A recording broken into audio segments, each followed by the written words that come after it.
السلام علیکم ورحمۃ اللہ وبرکاتہ۔ الحمد للہ رب العالمین والصلاة والسلام علی نبینا محمد وعلی آلہ وصحبہ اجمعین، اما بعد۔ اہمیت الاضحیہ، قربانی کی اہمیت۔ اسلامی بھائیوں، قربانی ایک اہم ترین عبادت ہے۔ قربانی کا لفظ قربانون سے ماخوذ ہے، جس کا معنی یہ ہے کہ ایسی چیز جس کے ذریعے سے اللہ تعالیٰ کا تقرب حاصل کیا جائے، اور اصطلاحاً قربانی سے مراد وہ عمل ہے جو اللہ کی رضا اور قرب کی حصول یابی کے لیے جانور ذبح کرنے کی شکل میں کیا جاتا ہے۔ قربانی کا حکم آدم علیہ السلام سے لے کر رسول اکرم صلی اللہ علیہ وسلم تک تمام آسمانی شریعتوں میں آیا ہے۔ اللہ تبارک و تعالی نے فرمایا، لِكُلِّ أُمَّةٍ جَعَلْنَا مَنْسَكًا هُمْ نَاسِكُوهُ، ہم نے ہر امت کے لیے عبادت کا ایک طریقہ مقرر کر دیا ہے جسے وہ بجا لانے والے ہیں۔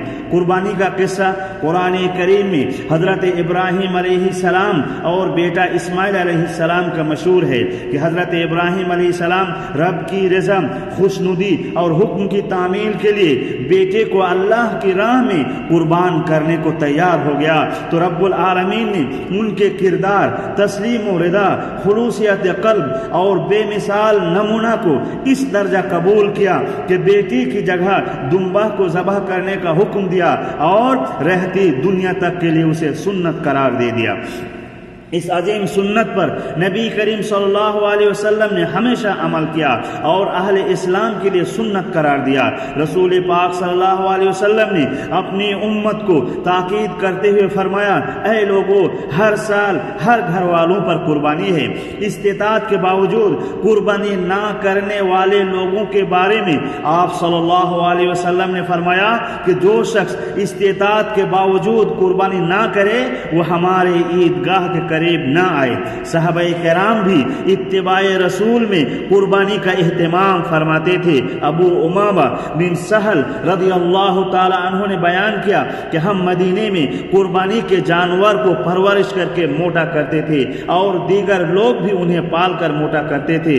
قربانی کی حکمت و اہمیت یہ ہے کہ ابراہیم علیہ السلام خواب میں اللہ تعالی کا حکم پا کر تمام عقلی دلائل کو ایک طرف رکھ کر کمال عبودیت کا اظہار کرتے ہوئے اپنی عزیز ترین متاع اللہ کے حضور پیش کر دی۔ یہی جذبہ ایثار، اطاعت و وفاداری اور اللہ کے حکم کے آگے خود سپردگی بندوں سے چاہتا ہے۔ اے دنیا کے مسلمانوں، اس سنت پر عمل کرتے ہوئے رب العالمین سے عہد کرو کہ اے ارض و سما کے مالک، اے خالق و انس و جن، ہم تیرے اطاعت گزار بندے ہیں۔ تیرا حکم ہوگا، ہم دین اسلام کی خاطر کسی قسم کی قربانی سے دریغ نہیں کریں گے، پیچھے نہیں ہٹیں گے۔ رب العالمین ہماری قولی، فعلی، عملی و مالی ہر قسم کی عبادات کو قبول فرمائے۔ السلام علیکم ورحمۃ اللہ وبرکاتہ۔